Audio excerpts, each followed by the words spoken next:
तो आप यहाँ से छुटकारा पा जाओ, नहीं तो फिर अगर नीचे उतरे तो गए, फिर जीती बाजी आ रही। तो जिन जिन ने कुछ भक्ति धारण की उनका काम हो गया। बोलो।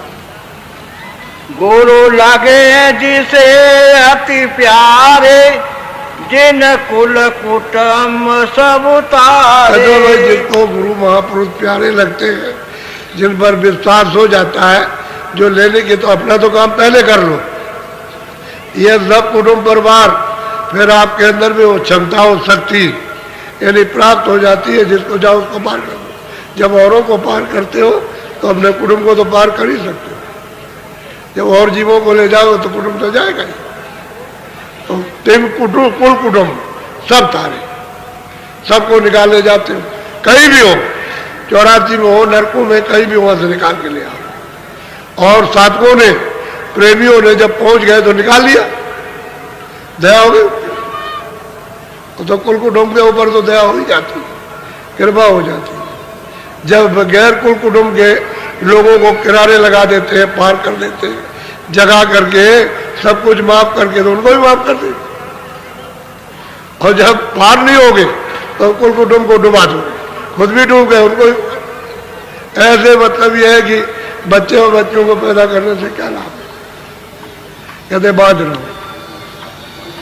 ये लोग आते हैं, कहते बच्चा नहीं है। अरे भाई नहीं है तो रहने दो, ऐसे ही रहो। के लगे कि लोग ताने मारते हैं तो मुंह सूख जाता, मुरझा जाता। अरे भाई कितने बच्चे पैदा किए, अभी उनको रो रो करके उनको छोड़ करके आई, और फिर तुम बच्चे मांग रहे हो। और फिर जब बच्चे हो जाते हैं तो यहाँ फेंकते हो कि लीजिए इनको मार दीजिए, हमको नहीं चाहिए।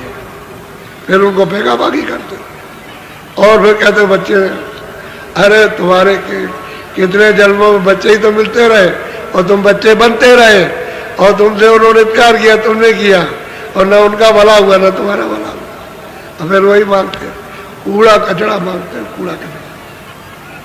ये नहीं कहते हो कि मेरी जरूरत घर में पहुंचा दी जाए, जहां से आई वहां तो इस कूड़े कचरे से निकल जाए। नहीं तो पहले भी रोया, अभी रो रहे हो, न मिलने पर दोनों तरफ से रो रहे हो, नहीं मिला तो रो रहे हो, और मिल गया तो रो रहे हो। हाय अब कहाँ से खिलाए, अब रोजी चली गई, रोजगार चला गया, पैसा खत्म हो गया, बीमारी लग गई, ये लग गया, अब नहीं, अब रोते हो, क्या किया जाए, ऐसे रो रहे हो, और जब नहीं तो रो रहे हो। अरे क्यों झगड़े में फंसते हो? अच्छा है कि निकल चलो, ये मौका फिर नहीं मिलेगा। तो बहुत प्यार से समझा रहे कि अगर खुद पार हो गया तो कुल कुटुंब को सबको पार कर दे। अगर महापुरुषों से प्यार हो गया और उन्होंने सुरतों को ऊपर दया कर दी और यहाँ से निकाल दिया, पहुंचा दिया, तो उसे पार करने में क्या देर लगती? वो तो गुरु ही उसको पार कर देंगे, उसके पार करने की जरूरत नहीं है। और गुरु अगर चलेगा, पार हो गया तो कर देगा, उसमें कोई बात नहीं है। ये महापुरुषों ने काम किया है। बोलो। धन मात धन पिता मात उन जन के, जिन भक्ति करी। हाँ, वो महापुरुष है, उन माता पिता को कहते हैं धन धन है। वो माता पिता कितने अच्छे हैं कि उन पुत्रों ने पुत्रियों ने महापुरुषों की भक्ति की और अपनी जीवात्मा को जगा करके घर में पहुंचाया। वो माता पिता धन है जिन्होंने बच्चों को पैदा किया। ऐसी कल्पना रखनी चाहिए कि मेरे बच्चे बच्चियां भक्ति धारण, और किनसे मिले महापुरुष। अभी क्या करते हो ना, क्या लगे वो आप सत्संग में जा रहे कि नहीं जा सकते, तेरे पैर काट देंगे। अब स्त्री से कहते पैर काट देंगे, तो फिर स्त्री चिढ़ गई तो कहती तुम भी नहीं जा सकते, तो दोनों में झगड़ा हो गया, कलह हो गई। अरे भाई सत्संग में जा रहे हैं तो चलो भाई उसको चला जाने दो, वो लौट करके फिर आ जाएगी, और जरा सा तुम पीछे से चले आओ कि देखो ये कहाँ जा रही है, पीछे पीछे चले आओ तो देखो, तो तुम भी पीछे सुनो, पता लगा लो कहाँ पर देखते रहो, और पीछे तुम भी सुनो, तब तुम्हारी समझ में आ जाएगा ये सही जगह पर आती नहीं हो जाती। अब आने नहीं देते, कभी कभी स्त्री बाधक बन जाती, कभी कभी पुरुष बाधक बन जाता, कभी कभी माँ बाप के लिए बच्चे बाधक बन जाते, कभी बच्चों के माँ बाप बाधक बन जाते, कभी ये न बने तो रिश्तेदार बाधक, एक दूसरा कंटक है, बड़ी मुसीबत। जो टेलीफोन आते हैं कि क्या बताया जाए, ये जाने नहीं देता। कौन नहीं जाने देता? कहते स्त्री नहीं जाने देती, बच्चे नहीं जाने देते, फिर कहते हैं नहीं पति नहीं जाने देता। आफत है। अरे भाई जहाँ कहीं जा रहे हो तो जरा देख तो लो कि कहाँ जा रहे हो, तो चले आओ देख लो, आंखों से देख लो, जरा कानों से सुनोगे, आंख से देखोगे, बुद्धि से विचार करोगे तो तेरी भी समझ में कुछ आ जाएगा। बोलो। तो माता पिता को धन धन कहते हैं कि तुमने ऐसे बच्चे किए कि महापुरुषों की उन्होंने भक्ति की और अपनी जीवात्मा को जगा के घर में पहुंचा दिया। ऐसे बच्चे बच्चियां अपने कुल को पार कर देते, उतार देते। बोलो।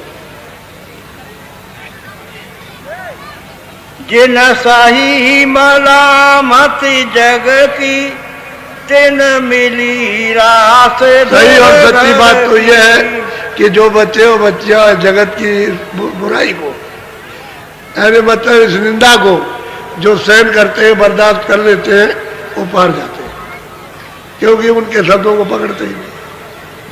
कोई गाली दे रहा, कोई बुरा कह रहा, कोई ऐसा है, कोई वैसा, कुछ नहीं, वो मन में कुछ रखते ही नहीं, जहां रही वही गांठ में बांधते ही नहीं, वो पार जाते हैं, वो पार जाते हैं।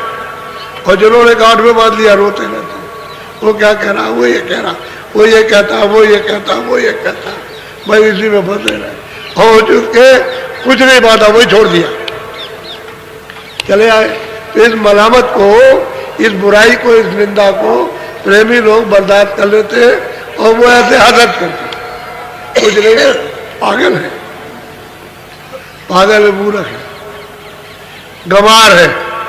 जो इस तरह की बात करता है तो उसे क्या पता है कि भाई महापुरुषों से क्या मिलता है, बस तो समझ करके टाल देते और कुछ कहते रहते नहीं है, उसके बाद अपने ध्यान में नहीं देंगे, बात खत्म हो गई। ऐसे लोग पार जाते हैं, वो अपना काम कर लेते हैं जगत में। बोलो। जो कुल लाज जगत से डरे गुरु भक्ति से। अब महापुरुष कहते हैं कि भाई कुल कुटुंबियों से जो कोई भी डरता है वो गुरु भक्ति नहीं कर सकता, गिर जाएगा, वो उस रास्ते पर नहीं चल सकता। न वो वचन का पालन करेगा, न वो सिमरन करेगा, न वो ध्यान करेगा, न वो भजन करेगा, कुल कुटुंब संसारी जो कहेगा उसको करेगा, तो गिर गया, उससे हट गया। तो ऐसा जीव क्या बिताना, उतरेगा तो चला गया, निकल गया। आया था निकट में, पास में जाने के लिए वो लौट गया, क्योंकि कुल कुटुंबियों ने इतना उसको घुड़काया, इतना डरवाया धमकाया कि उसने भय से वापस लौट गया। अच्छा भाई हम नहीं जाते, हमने छोड़ दिया। बोलो। रण छोड़े कायर कहलाई सती फिरे भंगी घर जा। अरे भाई कहते हैं भाई अगर तुमने पति को, अगर अपने घर में जाने वाले को तुमने छोड़ दिया तो फिर मतलब ये फिर क्या है, फिर दर दर मारे मारे फिरोगे। जैसे किसी ने अपने पति को छोड़ दिया तो भंगी घर जाना, क्या उसकी इज्जत है, कुछ नहीं। ऐसे महापुरुष कहते हैं कि भक्ति करना, भक्ति कहते हैं आदेश का पालन, भक्ति कहते हैं भजन करो, भक्ति कहते हैं बुरा काम मत करो, भक्ति कहते हैं सबकी सेवा करो, भक्ति कहते हैं भाई संसार में मत फंसो, भक्ति कहते हैं शरीर तुम्हारा नहीं है, ये बाल बच्चे भी तुम्हारा नहीं है, इससे काम ले लो, काम कर दो, धन दौलत भी तुम्हारा, इससे काम ले लीजिए और फिर कुछ नहीं आपको। इसी को समझदारी से सब काम करो, इसका नाम है भक्ति। और भजन मुख्य, असली भक्ति तो ये कि भजन करो, सूरत को नाम के साथ जोड़ना हुआ है भक्ति। ये सब उपदेश इसीलिए बताया जाता है कि भजन में आ जाओ, दरवाजे पर बैठ जाओ, इधर बैठो इधर, और आवाज को सुनने लगो और चढ़ाई शुरू कर दो, ताकि तुम्हारी आंख भी खुल जाए, कान भी खुल जाए, देखने सुनने भी लगो, तभी तो राज खुलेगा। खजाना तो घाट पे भरा हुआ अमोला, अब यह घाट को खोदने की तो जरूरत है, जगाने की जरूरत है, सफाई करने की। जगाने का मतलब साफ करना। कूड़ा कचरा साफ हो गया, फिर घाट हो गया। पानी में भी मुंह दिखाई देगा तो घाट पर अपना मुंह दिखाई देता है। इतना शुद्ध और साफ निर्मल मन बुद्धि चित्त अंकर जीवात्मा सो जन मोह पावे। निर्मल हो जाओ प्राप्त। अरे तुम शुद्ध साफ अपने सिंहासन को करो, अपने हृदय को, तो मालिक तो वैसे बैठ जाएगा आकर। वो तो बैठने की जगह तलाश कर रहा, लेकिन तुम उसको गंदा रखते हो तो कहां बैठे। सही सच्ची बात तो ये है। बोलो। मछली को जैसे जलधारा गुरुमुख को सत्य। कहते हैं मछली को तो भाई पानी चाहिए, पानी नहीं मिलेगा मछली तड़प के मर जाएगी। कहते हैं गुरुमुख है, गुरु आज्ञाकारी है, जो भजन करता है उसको तो गुरु चाहिए, उसको और कुछ नहीं चाहिए।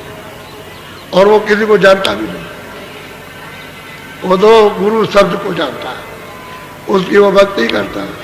उसके बगैर वो जिंदा नहीं रह सकता, वो तड़पता है। ये है गुरु भक्ति। जब गुरु भक्ति नहीं आप सीखोगे, गुरु वचन का पालन, उनके शब्दों को नहीं पकड़ोगे तो गए, निकल गए। मछली वो तो पानी से प्यार होता है। अरे भाई पपिया को तो चाहिए, अरे उसको तो चाहिए मोती चाहिए, स्वाति की बूंद, तभी उसकी प्यास जाएगी, नहीं प्यास नहीं जा सकती। हम मोर को तो नाद चाहिए, अगर कहीं नाद होता हो तो चुप हो जाए, बादलों की गरज चाहिए। ऐसे ही मृग को चाहिए होता है, कोई बाजा बजाइए तो मृग चुप, अपनी गर्दन कैसे खड़ा करेगा और बस उसको सुनते सुनते सुनते सुनते ऐसे पैर कर लेगा और सिर टेक देगा जमीन में। तभी तो उसको मारते हैं आकर के, वो बाजा बजाता है।